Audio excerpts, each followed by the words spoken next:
चिराग पासवान युवा हैं, स्मार्ट हैं, सब कुछ ठीक है। नीतीश विरोध की राजनीति करते हैं। नीतीश कुमार, चिराग पासवान दावा करते हैं कि भाई वोट बैंक पर मेरा अधिकार है। जेल गए, तब जाके वो विधायक बने, सांसद बने, 2000 में दलितों के पार्टी नेता बनाई। बने। रामविलास पासवान ने एक ऐसी पार्टी बनाई और उस पार्टी का ये स्लोगन दिया कि मैं वैसे घर में चिराग जलाने चला हूं जहां वर्षों से अंधेरा है। अगर चिराग पासवान, उनके चाचा दावा करते हैं कि विरासत मेरे पास है, रामविलास पासवान के बेटे हैं, वो रामविलास पासवान के नाम लिए बगैर और नीतीश कुमार के नाम लिए बगैर वो राजनीति का एक डेग भी नहीं कर सकते। राजनीति में चिराग पासवान नीतीश कुमार का अगर नाम न ले, अगर वो 2 मिनट 1 मिनट का बाइट अगर देंगे ना मीडिया को, चिराग पासवान कौन सा आंदोलन से निकले हैं, चिराग पासवान मतलब कि वो कितने दिन बिहार में रहते हैं, चिराग पासवान क्या संघर्ष किए हैं, तो फिर कहाँ है पासवान वोट?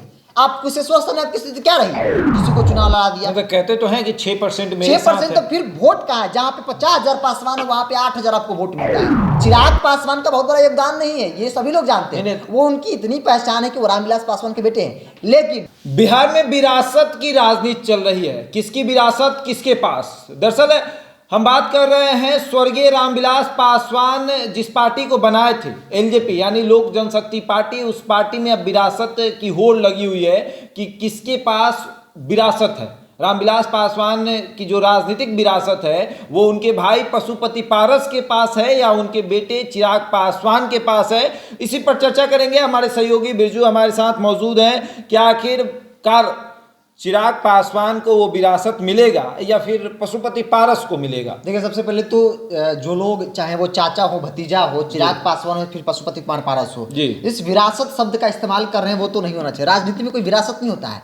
बात अगर आप रामविलास पासवान की कर रहे हैं तो रामविलास पासवान का जब भी जिक्र होता है तो वो संघर्ष की बात की जाती है। कहा जाता है कि एक छोटा सा गांव का रहने वाला एक लड़का वहां से निकलकर पटना आया, संघर्ष किया, पढ़ाई लिखाई किया, छात्र आंदोलन में भाग लिया, लाठियां खाए, जेल गए, तब जाके वो विधायक बने, सांसद बने, दलितों के नेता बने और पार्टी बनाए, सब कुछ हुआ। और शायद यही बड़ी वजह है जो रामविलास पासवान को लेकर कहा था कि मौसम वैज्ञानिक, फिर दलितों के सबसे बड़े चेहरा, क्योंकि उन्होंने संघर्ष किया, दलितों की लड़ाई लड़ी, दलितों के साथ हमेशा मजबूती के साथ खड़े रहे। रामविलास पासवान वही नेता है ना, जब गोधरा के वक्त उन्होंने इस्तीफा दे दिया था, तो वो रामविलास पासवान की कहानी है। लेकिन जब आज बात होती है चिराग पासवान के संदर्भ में, चिराग पासवान दावा करते हैं कि भाई वोट बैंक पर मेरा अधिकार है, हम हैं उनके विरासत, तो कोई रामविलास पासवान की कोई संपत्ति तो नहीं है उसमें। आपको ऐसा नहीं लगता कि रामविलास पासवान की जो विरासत की बात चिराग पासवान कर रहे हैं, तो ये इसलिए भी कर रहे हैं कि एक परिवारवाद की पार्टी है और उस परिवारवाद की पार्टी में राजनीतिक हिस्सा तो मिलता ही है, चिराग पासवान को मिलना ही चाहिए। क्योंकि रामविलास पासवान ने एक ऐसी पार्टी बनाई और उस पार्टी का ये स्लोगन दिया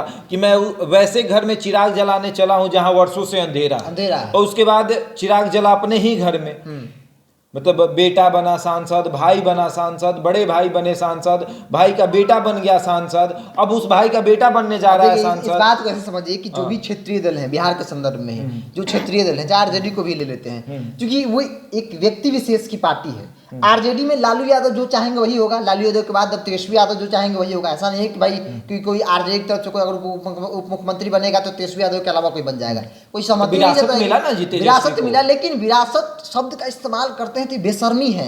आप कहते हैं कि विरासत, राजनीतिक विरासत क्या होता है? उन्होंने राजनीतिक विरासत कुछ होता ही नहीं है, वो जनता तय करेगी। अगर चिराग पासवान, उनके चाचा दावा करते हैं कि विरासत मेरे पास है, तो वो 6% 7% जो पासवान वोटर है, जिनकी राजनीति है, जिनके सहारे पार्टी बनी है, पार्टी को अगर कोई गठबंधन अपने साथ देता तो 6% वोट के आधार पे वो तय करेगी। चिराग पासवान का अगर बात करेंगे, चिराग पासवान कई उपचुनाव लड़े, उनकी स्थिति क्या रही?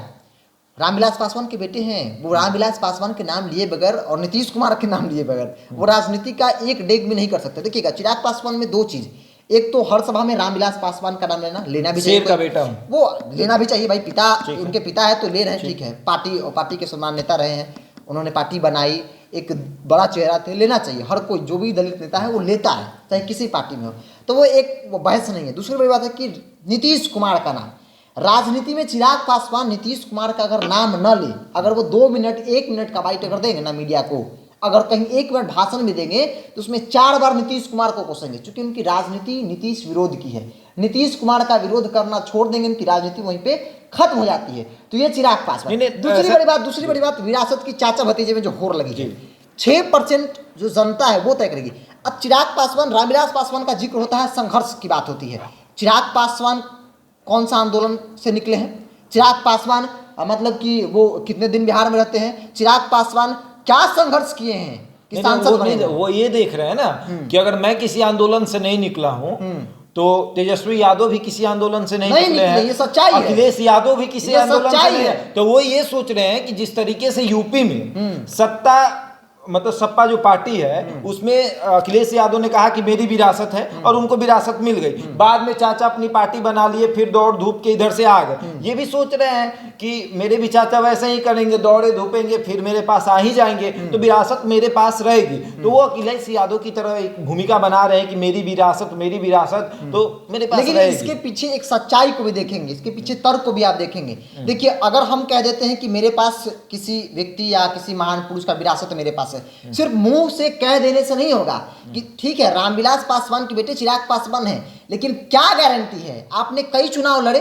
चिराग पासवान कई उपचुनाव लड़ने की स्थिति क्या रही? जहां पे पासवान वोटर 60,000 70,000 है, वहां चिराग को कितना मिला वोट? 10,000। सबसे निचले पायदान पर है। जिस क्षेत्र से कुशेश्वर स्थान, तारापुर जैसे सीटों पर आपकी क्या हालत रही, किसी से छुपी नहीं है। विधानसभा चुनाव के वक्त आपकी क्या स्थिति रही? पार्टी इस वक्त जो है वो टूट जाती है। पर सबसे बड़ा कारण पता है क्या था? कि गठबंधन से अलग चुनाव लड़ना, क्योंकि कैपेसिटी जो है दलों की वो उस अकॉर्डिंग नहीं था। उनसे अच्छा तो मुझे लगता है कि मुकेश सहनी वोट बैंक बना लेते हैं। मुकेश सहनी बहुत, देखिए मुकेश सहनी का जो वोट है मल्लाहों का वोट है, तो मल्लाह का वोट ले लेते हैं। आप कुरन्नी का चुनाव देख लीजिए, आप उससे पहले जो मुजफ्फरपुर में जो चुनाव हुए बोचाहा में, वहां का चुनाव देख लीजिए। बोचाहा में कितनी आबादी है? 60,000 सहनी की आबादी है। मुकेश सहनी ने 60,000 में से 50% वोट ले लिया। तो मुकेश सहनी नेता है। तमाम विपरीत परिस्थिति, बीजेपी के तमाम धुरंधर, आरजेडी और महागठबंधन के तमाम धुरंधर लगे हुए थे, बावजूद भी मुकेश सहनी अपनी बिरादरी का 50% वोट जो है वो अपने पाले में कर लिया। मतलब सब कुछ अगेंस्ट था फिर भी। लेकिन चिराग पासवान के संदर्भ में आप देखेंगे, चिराग पासवान बेशक अलग चुनाव लड़े, अकेले चुनाव लड़े, लेकिन आप अगर विरासत पे दावा करते हैं कि विरासत मेरे पास है, पासवान वोटर 6% मेरे पास है, तो फिर कहाँ है पासवान वोट? आप कुशेश्वर स्थान में आपकी स्थिति क्या रही? तारापुर जो आपका संसदीय क्षेत्र था, वहां आपकी स्थिति क्या रही? आपको कैंडिडेट तक नहीं मिल रहे हैं। आप वोट की बात कर रहे हैं, कैंडिडेट आपको मिले क्या? आप किसी को चुनाव लड़ा दिया। तो कहते तो हैं कि 6% 6%, तो फिर वोट कहाँ है? जहां पे 50,000 पासवान है वहां पे 8,000 आपको वोट मिलता है। क्या है स्थिति? लेकिन ये देखते नहीं, नालंदा के भीड़ देखे, भीड़ और वोट को तो देखकर वो कह रहे हैं कि विरासत। शशांक, इस बात को समझना होगा, राजनीति में भीड़ और वोट दोनों बहुत अलग अलग होता है। भीड़ से वोट की कोई ताल्लुक नहीं। वो सोच रहे हैं, वो दौर याद कर रहे हैं आपको जब याद उनके पिता मंच पे आते थे और सामने एक भीड़ लगी रहती थी और उस भीड़ को वोट में तब्दील करते। उनकी पिता और उनमें बहुत आसमान धरती का फर्क है ना। बेशक फिर बेटे उनके हैं, उनके लड़के हैं। विरासत के दावों पर कितना हकीकत, इस बात को गौर कीजिए। अगर आप 6% वोट पर दावा करते हैं कि मेरे पास है, जैसा कि दोनों पक्ष, चाचा भतीजा दोनों कर रहा है, तो फिर आप जहां जहां चुनाव लड़े आपकी स्थिति क्या रही? आप उन सीट पर भी चुनाव लड़े जहां पासवान की सबसे ज्यादा, जो कुशेश्वर स्थान रामविलास पासवान का, वहां पे मतलब पारिवारिक रिश्ता, चिराग पासवान का पारिवारिक रिश्ता, ननिहाल समेत तमाम वहां पे लोग हैं। बावजूद भी आपको वोट क्या मिला? तारापुर में आपको वोट क्या मिला?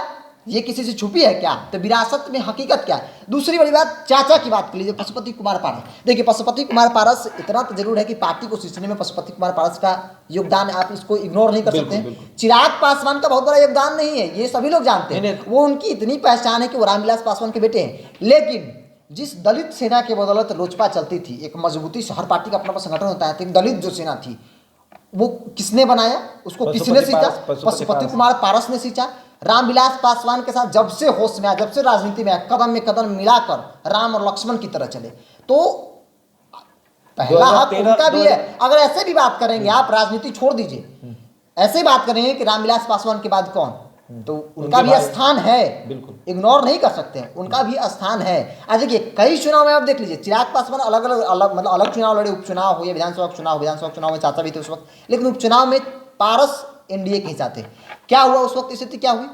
पारस भी घूम रहे थे एक तरफ चिराग पासवान घूम रहे थे।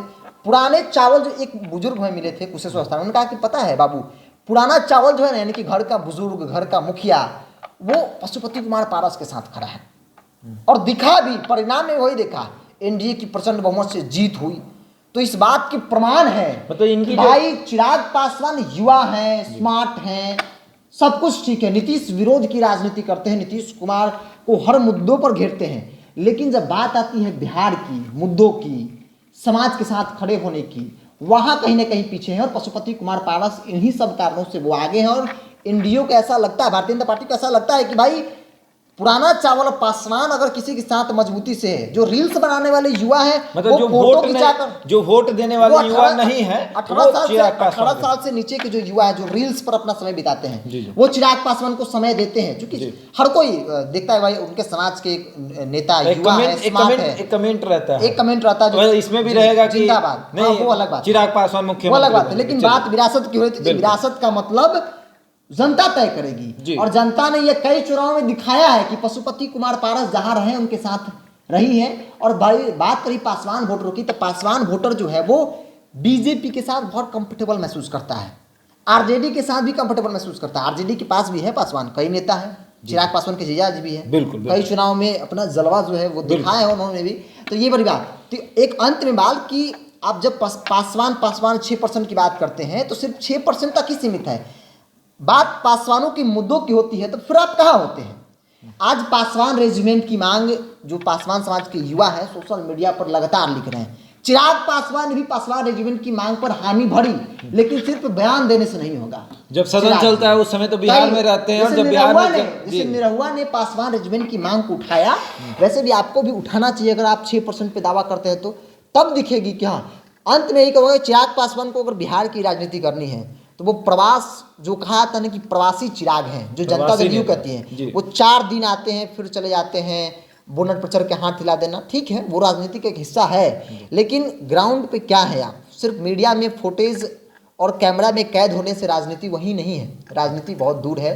और 6% पे दावा करते हैं तो 6% के साथ आप दिखेंगे भी मजबूती से, ऐसा लोग उम्मीद करते हैं कि चिराग पासवान दिखेंगे। अगर बात रील्स बनाने वाले युवाओं को छोड़ दी जाए तब ये तमाम बातें जो है वो सटीक बैठती है। चलिए बिल्कुल, तो कहीं ना कहीं गाड़ी के बोनेट पर चढ़कर हाथ हिलाने से 6% वोट और पिता की विरासत नहीं मिलती है, बल्कि पिता के किए गए कार्यों को आगे बढ़ाने से पिता की विरासत मिलती है। और वो कहीं ना कहीं पशुपति पारस यानी रामविलास पासवान के भाई कर रहे हैं। बहरहाल देखते हैं राजनीतिक विरासत किसको मिलती है, क्योंकि चिराग पासवान ने कहा है कि पिता की राजनीतिक विरासत पर उनका हक है। बहरहाल बने रहे हमारे साथ और देखते रहें इंडिया टॉक।